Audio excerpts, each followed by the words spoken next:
10 innocent gestures that can get you killed overseas. Number 1 is thumbs up. In North America, flashing the good old thumbs up means good job, or this movie is this good.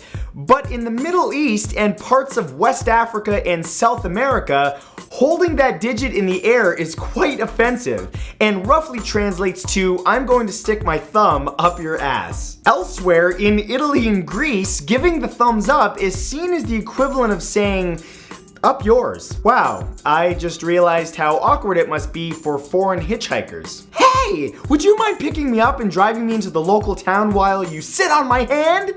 Okay, thanks. Number 2 is the stop sign. If you're talking to someone rambling and you need them to slow down or you need a car to halt, the gesture that you would use is the open palm facing the person you're addressing. In North America. In Greece, throwing this hand sign at someone is known as the moutsa and dates back to the Byzantine era where criminals had their faces blacked out with cinder or poop. This gesture essentially means I want your face to be covered in feces. Remember that next time you offer someone in Greece a high five. Number 3 is the okay sign. When something is decent, especially in restaurants, and the thumbs up just won't do, us North Americans and many other people on the planet turn to the classic okay sign. Pressing the tips of your thumb and index finger together delivers your satisfaction perfectly. Unless you're one of the many European countries that consider this gesture to mean 0, and thus you're calling that person you directed it to worthless. It's also a symbol to let someone know that they're homosexual. And trust me, even with today's more tolerant beliefs, people don't seem to like being told what they are.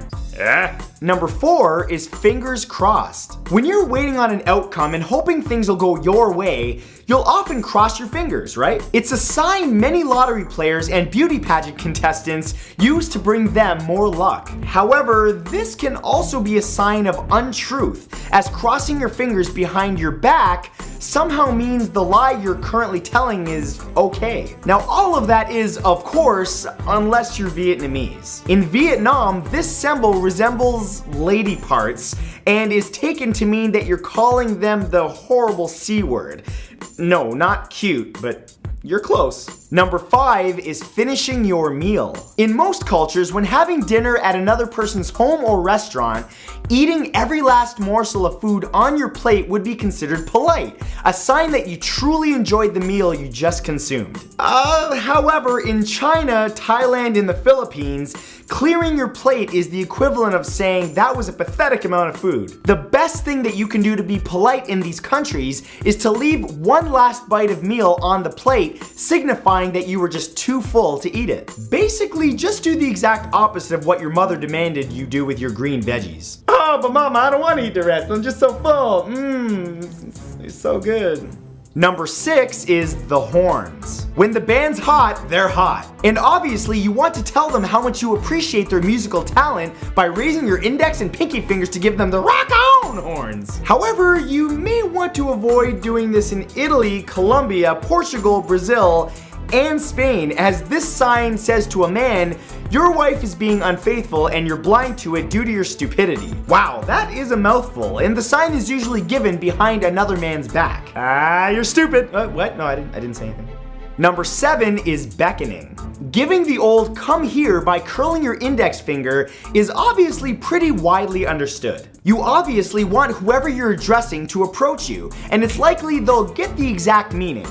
Unless they live in one of the many Asian countries such as the Philippines, where to signal this is only used for dogs. To motion this to a person in such a way is derogatory and suggests you feel that they are inferior to you. Hey Jack, who's the best friend?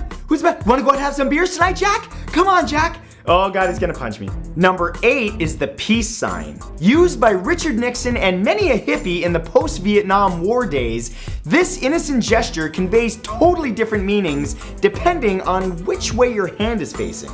For instance, in North America, you want to face your palm outward to show peace, victory, or the number 2. But in Great Britain, Australia, and New Zealand, flashing the V fingers with the back of your hand to an observer is equal to giving someone the finger or telling them to F off. And seeing as how my second biggest audience is in the UK, I'm just gonna take that down now.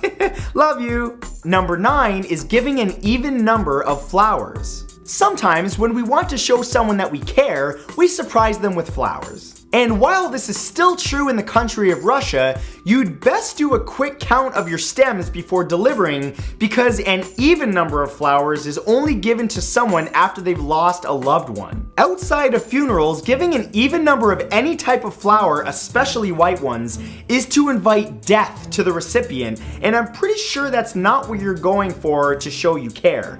Unless, of course, you're just totally messed up. Happy Valentine's Day. May your funeral and your family's grieving quickly.